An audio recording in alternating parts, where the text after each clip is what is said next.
안녕하십니까. 통일연구원의 현승수입니다. 제가 오늘 여러분들께 말씀드리고자 하는 주제는 중국과 러시아의 관계가 한반도에 주는 영향에 관한 것입니다. 여러분들도 잘 아시겠지만 중국과 러시아는 4,300km에 이르는 엄청 긴 국경을 접하고 있는 인접국이고요. 또 경제력으로는 중국이 미국과 견줄 정도의 이른바 G2 국가로 상당히 성장을 하고 있죠. 러시아는 소련 시기에 미국과 함께 동서냉전의 한 축을 담당했던 나라고, 결국 1991년에 소련이 해체되고 나서 러시아가 과거와 같지는 않습니다만 여전히 핵 강국으로서 영향력을 행사하고 있습니다. 이런 소련과 중국은 처음에 사회주의 양대 종주국으로 원만한 관계를 이루다가요. 1950년대 중반부터 사회주의 노선을 놓고 경쟁과 갈등에 빠집니다. 그랬다가 결국 1960년대에는 국경 지역에서 총격전을 벌일 정도로 상당히 관계가 안 좋아지기 시작합니다. 근데 소련이 1991년에 해체가 되고 공산권이 붕괴가 되면서 러시아와 중국은 다시 새로운 관계를 정립하게 되죠. 1991년에 과거의 적대 관계를 청산을 하고 두 나라는 설린, 우호, 협력, 동반자 관계를 맺습니다. 하지만 이 시기에 러시아는 상당히 친미, 또 친서방적인 외교 노선을 추진하면서 중국에 큰 관심을 보이지 않습니다.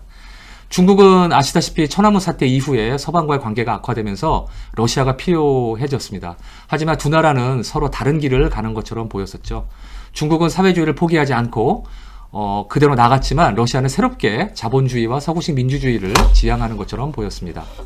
하지만 이후의 중러 관계를 보게 되면 1994년에 건설적 동반자 관계, 그리고 1996년에 전략적 협력 동반자 관계, 2011년에는 포괄적인 전략적 동반자 관계, 그리고 작년인 2019년에는 양국 수교 70주년을 기념해서 다시 신시대 전면적 동반자 및 전략적 협력 관계로 계속 격을 높여왔습니다. 두 나라가 이렇게 관계 격상을 지속적으로 추구하게 되는 원인이 무엇일까요?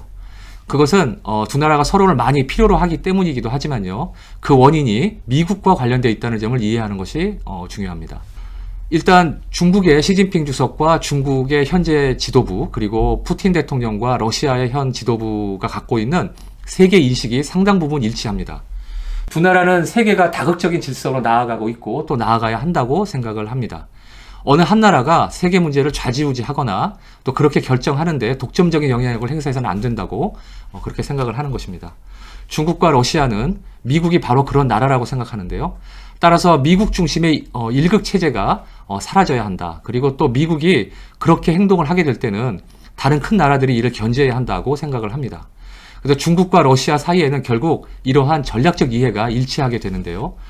러시아가 소련 해체 직후부터 1990년대 중반까지 냉전이 사라진 국제사회에서 미국과 서방에 대해서 다소 우호적인 입장을 갖고 있었다고 아까 말씀을 드렸습니다만은, 하지만 러시아는 미국과 유럽 국가들이 소련을 견제하기 위해서 만들었던 이른바 나토, 그러니까 즉 북대서양 조약기구죠. 그러니까 이제 소련이 해체된 이후에 여전히 남아 있으면서 소련의 그 전략적 이해지대인 구소련권, 그리고 중동부 유럽 지역까지 회원국을 확대시키는 데 대해서 상당한 우려와 위협을 느끼게 됩니다.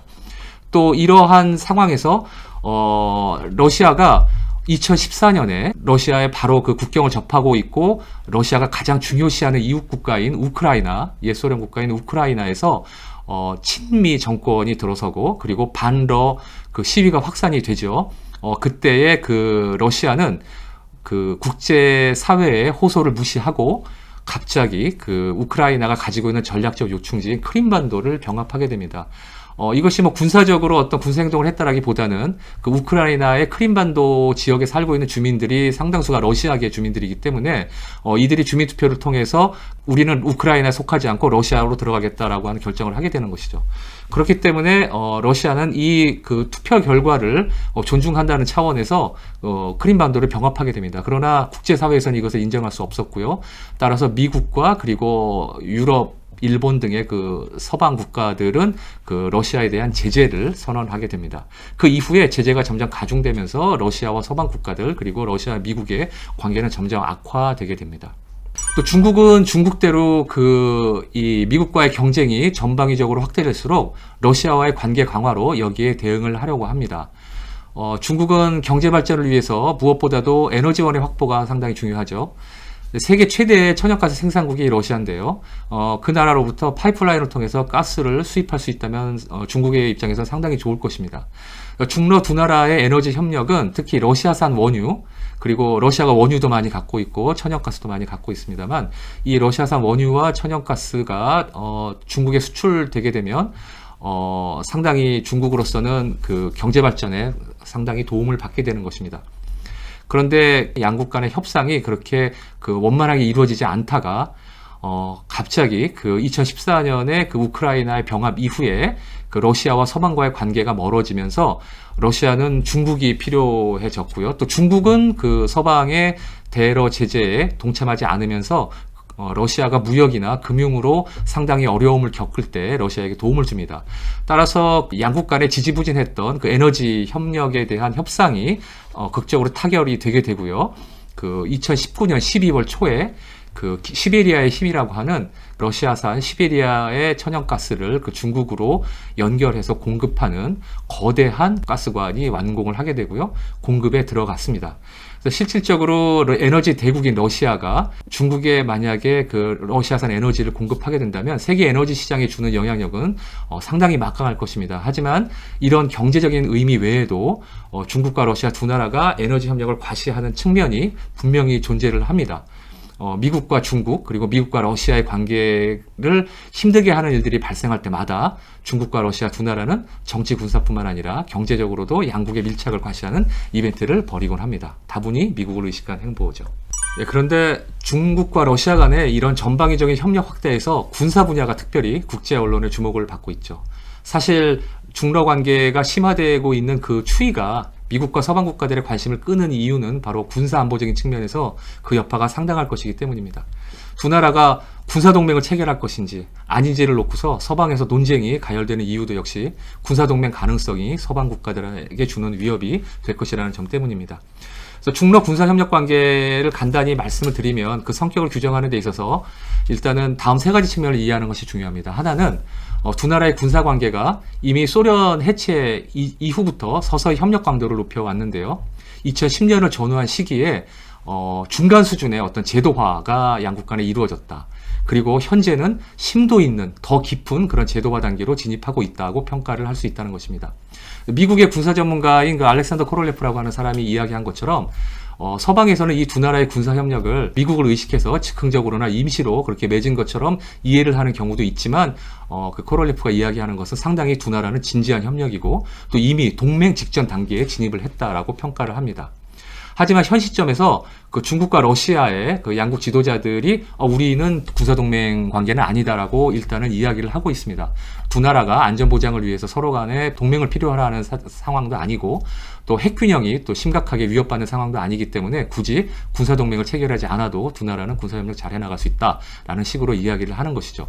또 둘째는 이 두 나라의 무기 거래가 상당히 활성화되고 있고 또 중러 간의 군사기술이 거래가 상당히 대담해지고 있다는 것인데요.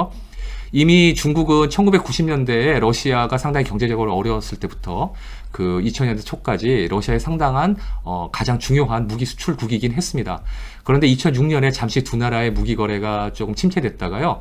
아까 말씀드렸다시피 2014년에 우크라이나 사태 이후에 러시아와 서방 관계가 껄끄러워진 시점부터 다시 그 중러 간의 무기 거래가 활발해지기 시작합니다. 중요한 건 뭐냐면 그 러시아가 그동안 비공식적으로 금지를 해오던 그 중국에 대한 최첨단 무기 체계를 중국의 수출을 허가를 하게 되는데요. 특히 가장 주목받고 있는 것이 S-400이라고 하는 이른바 그 러시아판 사드라고 불리우는 그러한 방공체계, 그리고 Su-35 전투기, 이 두 개를 중국에 팔기로 합의를 합니다. 이에 따라서 이미 중국은 러시아와 30억 달러 규모의 그 S-400 3개 포대의 수입 계약을 체결을 하고요. 이미 몇 차례에 거쳐서 2019년까지 그 두 나라는 S-400의 그 수출과 수입을 완료를 하게 됩니다. 또 하나 중요한 것이 2019년 10월에 푸틴 대통령이 이런 발언을 했습니다. 중국이 만약에 자체적인 탄도미사일 조기 경보 시스템을 개발을 하고 있는데 그렇다고 한다면 러시아가 도움을 주고 있다. 이렇게 발언을 했는데요. 현 시점에서 미사일 방어 시스템 기술을 완전히 실용화시킨 나라는 미국과 러시아뿐이고, 러시아는 이 귀중한 기술을 중국과 공유를 함으로써 중국의 방어 능력을 대폭 향상시킬 수 있을 것이다 라고 발언을 했는데, 이것이 서방에 주는 그 발언의 수위는 상당히 폭탄과 같은 것입니다. 또 셋째는 이제 그 두 나라의 그 합동군사 훈련이 상당히 활성화되고 있는데요. 횟수도 많이 늘어났습니다. 두 나라는 이제 평화사명이라고 하는 그 피스 미션이라고 하는 양국의 지상군이 투입돼서 하는 훈련을 연례적으로 계속 해오고 있는데, 이거는 그 두 나라의 국경뿐만 아니라 중앙아시아에서 상당히 활발하게 진행을 하고 있습니다. 또 2014년 우크라이나 사태 이후에 두 나라가 군사적으로 밀착을 하면서 발트해라든지 남중국해 등 상당히 민감한 지역이죠. 이쪽 수역에서 미국 등 서방 국가들에게 실질적인 위협이 될 수 있는 그러한 합동훈련을 실시하는 경우가 상당히 빈번해졌습니다. 그 미국이나 서방 국가들에서는 그 중국과 러시아의 관계의 회의론이 상당히 우세한 것 같습니다. 그래서 많은 서구학자들은 그 중러의 협력이 결국에 깨지기가 쉽고 또 단명할 운명에 있다고 생각하는 경향이 강합니다. 중국과 러시아가 겉으로 보기에는 상당히 서로 상의하고 합의하는 것처럼 보이지만 실상은 상호 간에 다른 이익을 추구를 하고 또 서로를 신뢰하지 않는다라고 보는 것입니다. 따라서 대다수 서방 측 전문가들은 그 미국에 대한 견제라는 공통의 목표가 사라지게 되면 중국과 러시아 두 나라 사이에는 협력보다는 갈등의 소지가 더 많을 것으로 예측을 하기도 합니다. 특히 그 근거로 제시하는 것이 이제 러시아가 중국에 대해서 갖고 있는 경계심을 이유로 보는 시각이 많은데요. 일단 중국과 러시아 간에는 국경이 상당히 길지 않습니까? 그곳에서 발생할 수도 있을 인구적으로나 또는 그 경제력으로 러시아는 중국의 상대가 되지 않기 때문에 그 러시아와 중국의 국경지대에서의 그 중국 세력의 확장에 대해서 러시아가 상당히 경계를 하고 또 러시아 지식인들도 이를 우려하는 목소리를 많이 내고 있는 상황인데요. 그렇기 때문에 러시아인들의 대중국 경계감이 특히 그 중국과 러시아의 국경이 놓여 있는 그 극동 지역에서 상당히 강하게 드러나는 경향이 있다는 것입니다. 그래서 또 하나는 또 군사 협력 관계에서도 지금 러시아산 무기의 그 대중국 수출 확대와 증가 추세, 그리고 러시아의 고급 군사 기술 정보의 그 중국 공유가 러시아한테 있어서는 어떻게 보면은 양날의 검과 같은 것으로 작용을 할 가능성도 있다라는 점을 러시아 전문가들도 스스로 그 지적을 하는 것입니다. 러시아는 중국이 러시아제 무기를 수입을 해서 이걸 개량을 하거나 개조를 해가지고 또 외국에 수출하는 그러한 그 사례를 몇 번 지적을 한 적이 있었는데요. 그렇기 때문에 중국의 민감한 군사 기술이나 무기를 그 인도하지 않았었던 것입니다. 근데 이러한 것들을 지금 현재 서서히 그 개방을 하고 있는 상황에서 언제 이 중국이 러시아산 무기를 개량해서 무기 수출국으로 오히려 러시아와 경쟁을 하게 되는 그런 상황이 초래되지 않을까 러시아가 우려를 하고 있는 것입니다. 그럼 이렇게 접근을 강화하는 중러 관계가 우리의 한반도에 주는 영향은 어떤 것이 있을까요? 일단 북한과의 관련을 생각을 해볼 수 있습니다. 북한은 현재 적극적으로 외교관계를 맺고 있는 나라가 러시아와 중국 정도입니다. 또 이 나라는 전통적으로 그 북한과 사회주의 국가로서 연대감을 갖고 있고요. 또 소련이 해체된 이후에도 러시아는 북한을 자국의 전략을 위해서 포기하지 않는 그런 자세를 견지하고 있습니다. 러시아는 물론 한국과도 수교를 했고요. 그리고 좋은 관계를 맺고 있죠. 그러나 동시에 북한과도 우호 협력 관계를 유지를 하고 있습니다. 이른바 등거리 외교인데요. 중국은 잘 아시다시피 북한과의 관계가 아주 각별합니다. 북한의 대외 무역에서 중국이 차지하는 비중이 90%가 넘는 것만 보더라도 북한과 중국 관계의 수준을 알 수가 있는 것이죠. 거기에 비하면 러시아와 북한 간의 무역이나 경제 관계는 그렇게 활발하지는 못합니다. 러시아가 사실은 2014년에 이런 제안을 한 적이 있습니다. 2020년까지 북한과의 교역량을 미화 10억 달러까지 끌어올리겠다 이렇게 선언을 했었고요. 그래서 목표로 설정을 했었습니다. 그런데 현재 두 나라 무역 총액은 어떨까요? 2019년 수치를 보면 10억은커녕 500만 달러에도 미치지 못하는 그런 수준입니다. 물론 여기에는 이제 코로나19의 영향력도 있습니다. 그러나 원래 북한과 러시아 경제의 구조적 한계가 분명히 있기 때문에 상호 간의 경제 관계가 활성화되지 않는 것입니다. 그렇지만 그 안보적 차원에서는 또 러시아와 중국 그리고 북한의 관계가 사뭇 다릅니다. 그 2017년을 전후해서 북한이 상당히 과격하게 그 핵과 미사일 개발을 함으로써 국제사회와 미국으로부터 그 제재를 받은 바가 있잖아요. 그때 러시아와 중국은 유엔 안보리 상임이사국으로서 그 대북 제재에 대한 수위를 낮추려고 상당히 노력을 많이 했습니다. 여러분들도 그 언론에서 많이 보도를 보셨을 텐데요. 물론 중국이나 러시아가 북한이 핵을 개발하거나 또는 위협이 되는 장거리 미사일을 개발하는 것을 자체를 지지를 하는 것은 물론 아닙니다. 하지만 이 나라들은 그 미국이 지나치게 그 북한을 적대시하는 정책 때문에 북한이 핵을 개발할 밖에 없다라고 하는 그 북한의 핵 개발을 미국이 추동한다라고 하는 그러한 인식을 갖고 있습니다. 그래서 미국이 통 큰 양보를 하고 북한을 적대시하지 않는다면 북한이 굳이 핵으로 스스로를 무장할 이유가 없다고 그렇게 보는 것입니다.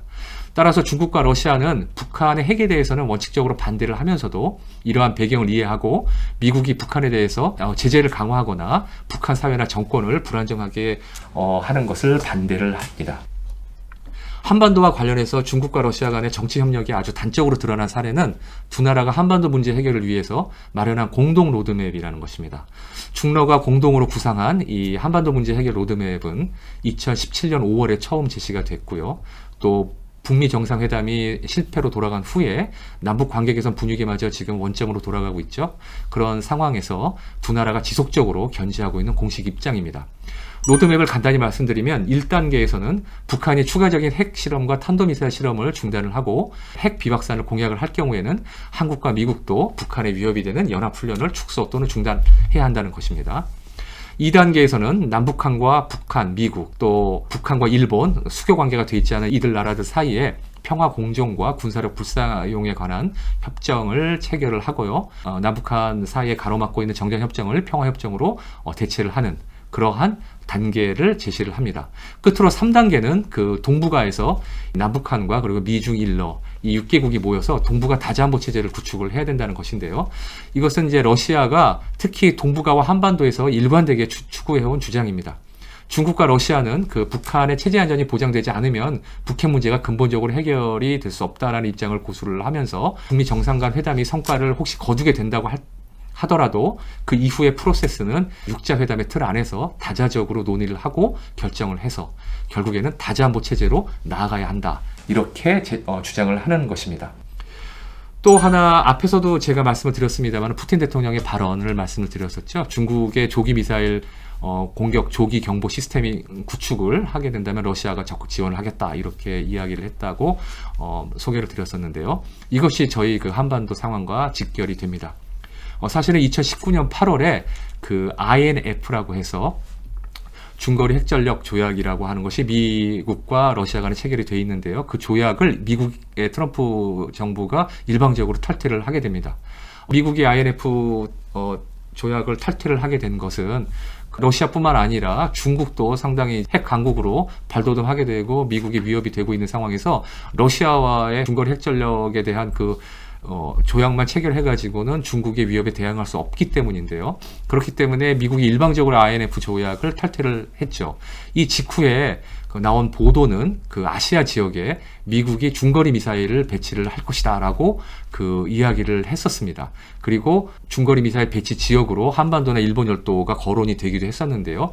이때 중국과 러시아는 상당히 반발을 하게 되죠. 만약에 미국의 그 중거리 미사일이 그 한반도나 그 동북아에 배치가 되게 되면은 강력한 군사적 보복을 하겠다고 사전 경고에 나섰습니다. 또 푸틴 대통령도 한국과 일본 등에 대해서 상당히 경고성 발언을 했고요. 또 왕이 그 중국 외교 담당 국무위원 겸 외교부장도 2019년 12월에 그 한국을 방문을 해서 강경화 외교부 장관과의 회담에서도 미국 중거리 미사일 배치 문제를 직접적으로 거론을 한 것으로 알려져 있습니다. 그래서 그 2019년 10월부터 중국과 러시아가 군사동맹을 체결할 것이다라고 하는 보도가 상당히 국제 언론에서 많이 나왔었는데요. 바로 그 배경에 이러한 그 상황이 있는 것입니다.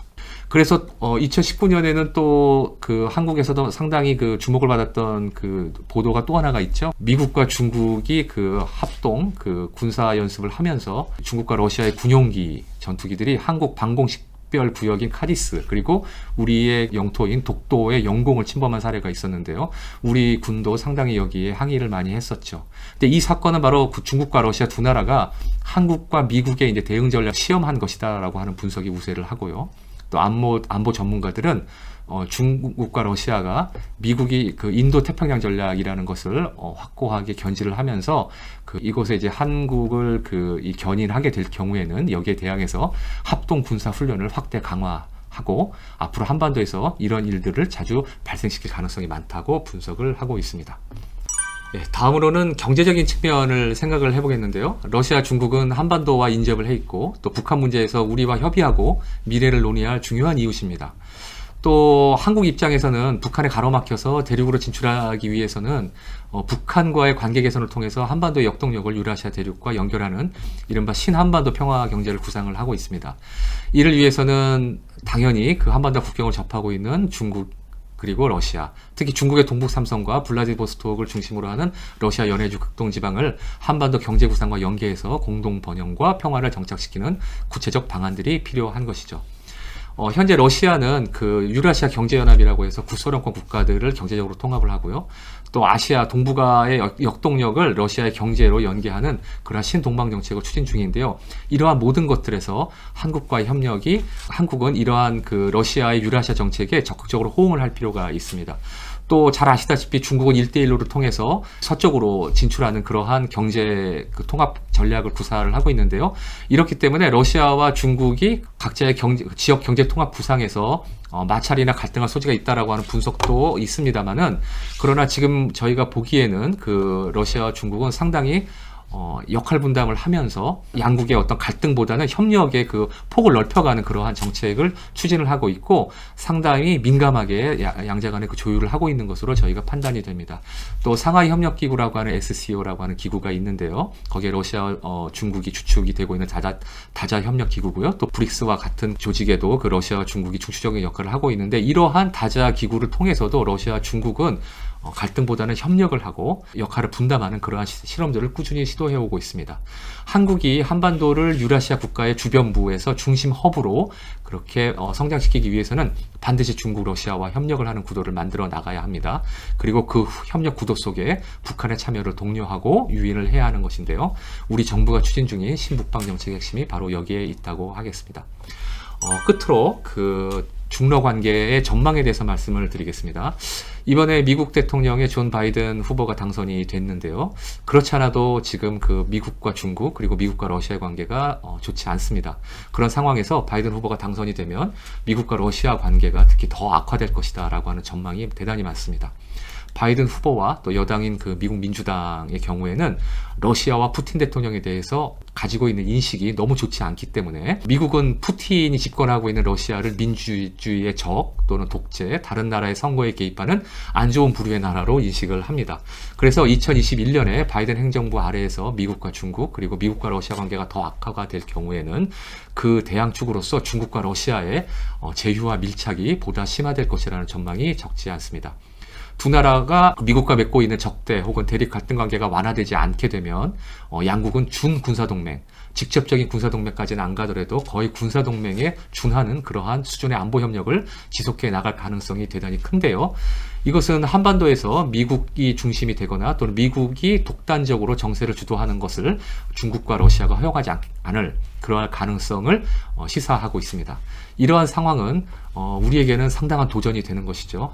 우리는 한미동맹의 틀 안에서 미국과의 협력을 안보와 외교의 최우선 순위에 두어야 되지만 그러면서도 또 다른 한편으로는 접경국이고 남북관계 개선과 통일을 위해서 협력과 지지가 절대적으로 필수적인 중국, 러시아와도 우호 협력 관계를 발전시켜 나가야 하기 때문에 한국에게는 대단히 어려운 전략적 딜레마를 조성합니다. 이른바 한미일 대 북중러라고 하는 과거의 그 냉전적인 구도가 한반도에 다시 출현하지 않도록 한국은 생존을 위한 지혜를 모아야 되고요. 또 평화를 정착시키기 위한 외교적 노력을 다해야 할 것입니다. 오늘 제 말씀을 들어주셔서 감사합니다.